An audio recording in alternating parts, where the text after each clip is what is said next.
اعوذ باللہ من الشیطان الرجیم بسم اللہ الرحمن الرحیم۔ پیارے دوستو، پنجابی کے دو شعر، اس کے بعد ہم انشاءاللہ بات کریں گے۔ ظہیر ہو گئی تیرے ہجر اندر، اٹھنا بیٹھنا ہویا محال میرا، رتی رت نہ رہی سریر اندر، مجنو وانگ ہویا آکے حال میرا، چیخا غم اتے چڑی جان میری، حال بیان کردہ وال وال میرا، کریں ترس شریف تو پائیں پھیرا، نام رب دے منی سوال میرا۔ پیارے دوستو، پیاری بہنوں اور بھائیوں، اس ویڈیو کے آخر میں دعا میں شامل ضرور ہوا کرو اور کمنٹ سیکشن میں آمین ضرور لکھا کرو۔ اللہ تعالیٰ اس ماہ کے آخری حشرے میں ہماری تمام مشکلاتیں آسان فرمائے، آمین ثم آمین۔ پیارے دوستو، پیاری بہنوں اور بھائیوں، آج کا موضوع ہے اللہ تک رسائی کا طریقہ، قدیم طریقہ آج ہم بتائیں گے۔ سرکار فرماتے ہیں کہ اللہ تک تمہاری رسائی اور قرب الہی کی منزل پانا محض اسی کی توفیق سے ہے۔ خدا تک رسائی کا مطلب یہ ہے کہ تم مخلوق کے علائق خواہشات نفسانی اور اپنے ارادے کی قید سے آزاد ہو کر اپنی ہستی کو افعال خدا بندی کے تحت کر لو، یہاں تک کہ تمہاری کوئی حرکت اور کوئی فعل، کوئی کام اس کے فعل اور ارادے سے الگ نہ ہو۔ اور فنائیت یعنی فنا کی یہی منزل خدا تک رسائی ہے، لیکن نعوذ باللہ خدا تک رسائی کسی طرح بھی دنیا والوں تک رسائی کے مماثل نہیں ہے، کیونکہ کائنات کی کوئی شے خدا کی مثل نہیں۔ وہ سب کچھ سنتا ہے، وہ دیکھتا ہے، اور وہ اس بات سے بدتر ہے کہ اس شان حقیقی اور خالق و مالک کو اسی کی کسی صنعت اور اس کی کسی تخلیق یا ملکیت سے تشبیہ دی جائے۔ اللہ کا مفہوم صرف وہی سمجھ سکتے ہیں جو اس منزل پر فیض ہوں، جنہیں اس مقام تک رسائی نہیں اور اتنا قرب انہیں نصیب نہیں ہوا، وہ اس کی باطنی کیفیت اور روحانی واردات کا اندازہ نہیں کر سکتے۔ اور جو لوگ خدا تک رسائی کی منزل پر پہنچ گئے ہیں، وہ قرب الہی کے رتبے میں ایک دوسرے سے مختلف درجوں میں ہیں۔ اسی طرح انبیاء اولیاء کے ساتھ خداوند کریم کے معاملات جدا گانا ہیں کہ کسی ایک کے راز خدا کے سوا دوسرا نہیں جانتا۔ یہاں تک کہ عالم روحانیت میں ایسا بھی ہوتا ہے کہ مرید کے رموز سے اس کے شیخ کو اطلاع نہیں ہوتی اور شیخ کے اسرار سے مرید واقف نہیں ہوتا، اگرچہ وہ باطنی ارتقاء کے اعتبار سے مقام شیخ کی دہلیز پر پہنچ جاتا ہے۔ مرید جب شیخ کی حالت و کیفیت اور اس کے مقامات تک رسائی حاصل کر لے تو خدا تعالیٰ اسے شیخ سے جدا کر لیتا ہے اور اسے اپنی ولایت میں لے کر سب مخلوق سے الگ کر لیتا ہے۔ شیخ کی کیفیت وہ ہو جاتی ہے جو دودھ پلانے والی دائیا کی 2 سال کے بعد دودھ چھڑانے پر ہو جاتی ہے۔ جب خواہش اور ارادہ شکست نہ ہو جائیں، اس مقصد کے لیے شیخ کی ضرورت ہوتی ہے۔ جب خواہشات اور ارادے زائل ہو جائیں تو مخلوق میں سے کسی کی حاجت نہیں رہتی۔ جب مرید اور نقصان سے مادرہ ہو گیا تو حق تک رسا ہو گیا۔ جیسا بیان کیا جا چکا ہے کہ پھر وہ خدا کے سوا ہر چیز سے ہمیشہ کے لیے نمون ہو گیا۔ پھر اسے سود و زیاں، عطا و منع اور خوف و امید کے عالم میں خدا کے سوا کوئی ہستی نظر ہی نہیں آئے گی۔ اسی طرح جب یہ یقین ہو جائے کہ اللہ کریم ہی سے مغفرت کی امید ہے اور اسی سے ڈرنا چاہیے، تو پھر تم ہمیشہ اسی کے فعل پر نگاہ رکھو، اس کے حکم کو دیکھو اور اس کی اطاعت میں مصروف رہو، اور دنیا آخرت کی مخلوق سے بے تعلق ہو جاؤ۔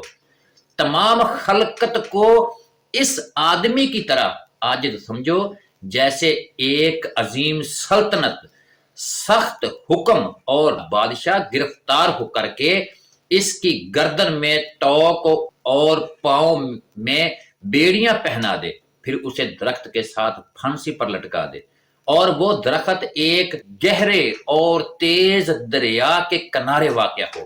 پھر بادشاہ ایسے تخت پر بیٹھ جائے جو بہت بڑا اور اونچا ہو اور اس تک پہنچنا بہت مشکل ہو۔ بادشاہ کے پہلو میں تیر، نیزے، کمانی بڑی تعداد میں پڑی ہوں جن کی تعداد صرف بادشاہ ہی جانتا ہو۔ بادشاہ پھانسی پر لٹکے ہوئے شخص پر جس ہتھیار کو چاہے پھینک مارے۔ ایسے میں کیا کوئی آدمی ایسا بھی ہو سکتا ہے جو اس حال کو دیکھے اور بادشاہ سے منہ موڑے، اس سے نہ ڈرے اور نہ امید رکھے، بلکہ سولی چڑھے ہوئے آدمی سے ڈرے اور اسی سے امید رکھے؟ کیا یہ خیال رکھنے والا دیوانہ، حیوان اور انسانیت سے خارج نہیں کہلائے گا؟ خدا تعالی ہمیں بے نائی کے بعد کور چشمی سے، وصول کے بعد فراغ سے، قرب کے بعد ہدایت کے بعد گمراہی اور ضلالت سے اور ایمان کے بعد کفر سے بچائے۔ چنانچہ دنیا جیسا کہ بیان ہو چکا ہے ایک بہتے دریا کی طرح ہے کہ ہر روز اس کا پانی بڑھتا رہتا ہے اور یہ دنیا میں ملنے والی لذتوں، شہوات اور خواہشات کی کثرت ہے، اور مختلف قسم کے تیر، نیزے اور دوسرے ہتھیار وہ بلائیں ہیں جو مقدر سے پہنچتی ہیں اور جن کے باعث بنی نوع انسان پر آفتیں بلائیں آتی، سختیاں اور تاریکیاں چھا جاتی ہیں، اور کچھ لذات و راحت ملے بھی تو مصیبتوں سے لبریز ملتی ہیں۔ چنانچہ مومن کی عقل مندی اسی سے ہوتی ہے کہ دنیاوی لذتوں اور عیش و آرام کی بجائے آخرت کو پسند کرے۔ حضور سرکار کائنات علیہ الصلوۃ والسلام فرماتے ہیں آخرت کے آرام کے مقابلے میں کوئی عیش نہیں، اور یہ خاص مومن کے لیے ہے۔ ایک اور مقام پر فرماتے ہیں دنیا اہل ایمان کے لیے قید خانہ ہے اور اہل کفر کے لیے جنت ہے۔ ایک اور حدیث پاک میں ہے کہ پرہیزگاروں کے منہ میں لگام دی گئی ہے، وہ گنگے ہیں، ان کو سنائی نہیں دیتا۔ ان احادیث و مشاہدات کے پیش نظر دنیا کی اچھی زندگی کی خواہش کون کر سکتا ہے؟ کیونکہ حقیقی مسرت اور دائمی راحت اسی میں ہے کہ انسان خلقت سے بچ کر خدا کے در پر آ جائے، اسی کی اطاعت کرے، اس کے سامنے اپنے عجز کا مظاہرہ کرے۔ جب تک دنیا کے بندھن سے آزاد نہ ہو جائے گا خدا کی طرف سے الطاف و انعام، راحت و رحمت اور بہتری حاصل نہ کر سکے گا۔ یہ مومن کی شان ہے۔ مومن کے لیے 3 کام ہر حالت میں ضروری ہیں۔ وہ کون سے کام ہیں؟ نمبر 1، احکام شریعت پر عمل کرتا رہے۔ نمبر 2، شریعت نے جن کاموں سے بچنے کا حکم دیا ہے، جن کاموں سے علیحدہ ہونے کا حکم دیا ہے، جس کام سے بھاگنے کا حکم دیا ہے، ان سے بہرحال بچے۔ نمبر 3، تقدیر پر راضی رہے۔ کسی حال میں بھی ان 3 چیزوں سے خالی نہ رہنا مومن کے لیے نہایت ادنا درجہ ہے۔ مومن ان باتوں کو پورا کرنا اپنے لیے لازم قرار دے۔ سنت کی پیروی کرو، بدعتوں سے بچو، خدا اور رسول صلی اللہ علیہ وآلہ وسلم کے مطیع بنو، ان کے احکام سے سرتابی نہ کرو، خدا کو ایک جانو، اس کے ساتھ شرک نہ کرو، اس مقام پر دل میں شک نہ لاؤ، شکوہ نہ ہو، خدا پر بہتان نہ باندھو، صبر کرو، ثابت قدم رہو، راہ فرار اختیار نہ کرو، خدا سے سوال کرنے کو برا نہ سمجھو، دعا کے بعد مایوس نہ ہو بلکہ اس کی قبولیت کا انتظار کرو، لوگوں سے دشمنی کے بجائے دوستی شعار کرو، خدا کی بندگی کے لیے اکٹھے رہو، الفت سے کام لو، نفرت و کینہ سے بچو، گناہوں کی مرتب نہ ہو اور اپنے رب کی بندگی سے اپنی ذات کو سنوارو، دربار خدا بندی سے نہ ہٹو، ہر وقت اسی جانب متوجہ رہو، توبہ کرنے میں جلدی کرو، دن رات کے کسی حصے میں گناہوں سے معافی مانگنے کو طبیعت پر بوجھ نہ جانو۔ یہ کرو تو شاید تم پر رحم کیا جائے، تمہیں دوزخ کی آگ سے بچا کر جنت میں داخل کیا جائے اور تمہیں وصال خدا بندی کی سعادت حاصل ہو۔ ممکن ہے دارالاسلام میں تمہیں ہمیشہ کے لیے پاکیزہ دوسری نعمت میسر ہوں، اعلیٰ نسل کے گھوڑوں پر سواری نصیب ہو، اور طرح طرح کی خوشبوؤں اور حوروں اور خوش آواز لونڈیوں کی نعمتوں سے تمہیں خوش کیا جائے، اور صادقین، شہداء اور صالحین کے ساتھ خاتمہ بالخیر ہو۔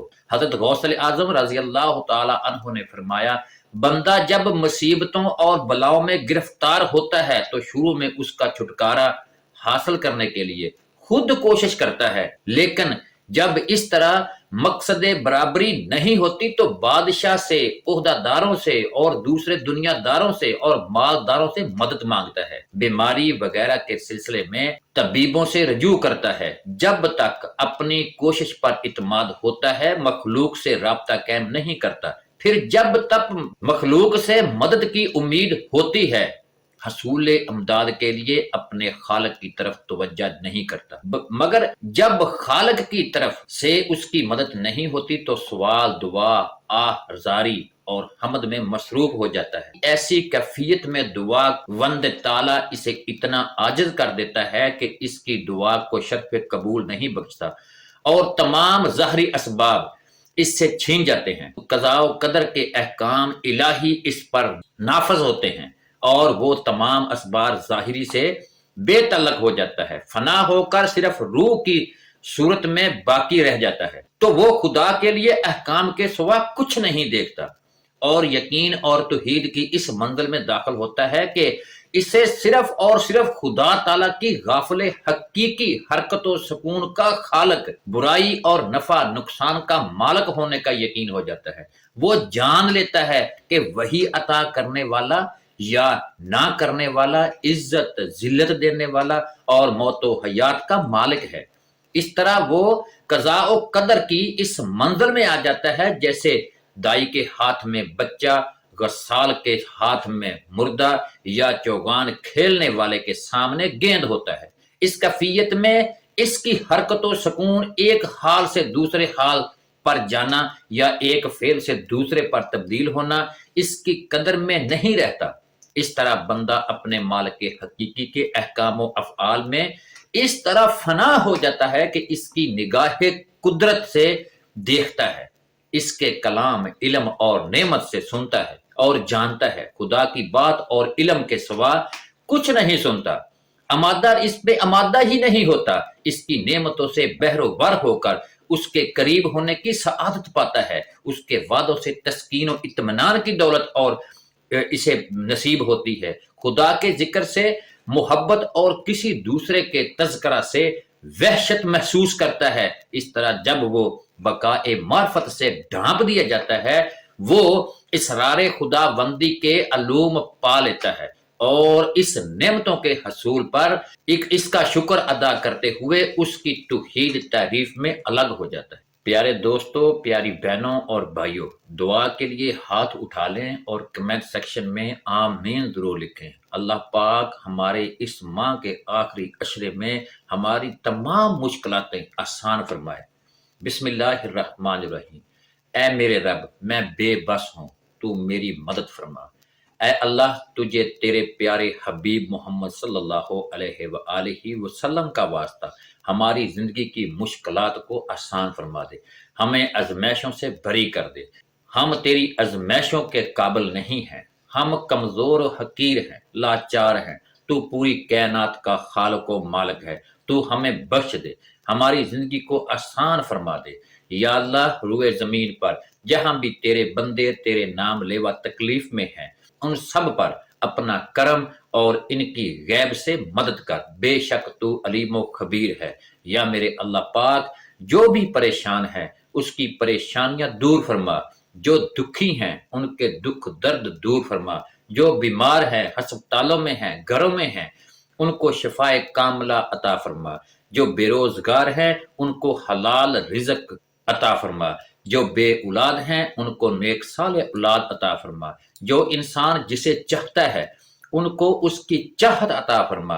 اے میرے رب، ہم بے بس ہیں، تو بے بس نہیں، ہماری مدد فرما، اور سب کے والدین کا سایہ سلامت رکھنا، اور جن کے والدین نہیں ان کو صبر والی زندگی عطا فرما۔ ہم تیرے گناہ گار بندے ہیں، ہمیں معاف فرما، جو مانگا ہے وہ بھی عطا فرما اور جو نہیں مانگا وہ بھی عطا فرما۔ یا رب العالمین، کن فرما دے، ہمیں مایوسیوں سے نجات فرما، ہمارے نصیب کھول دے، آمین یا رب العالمین۔ وما علینا الا البلاغ المبین۔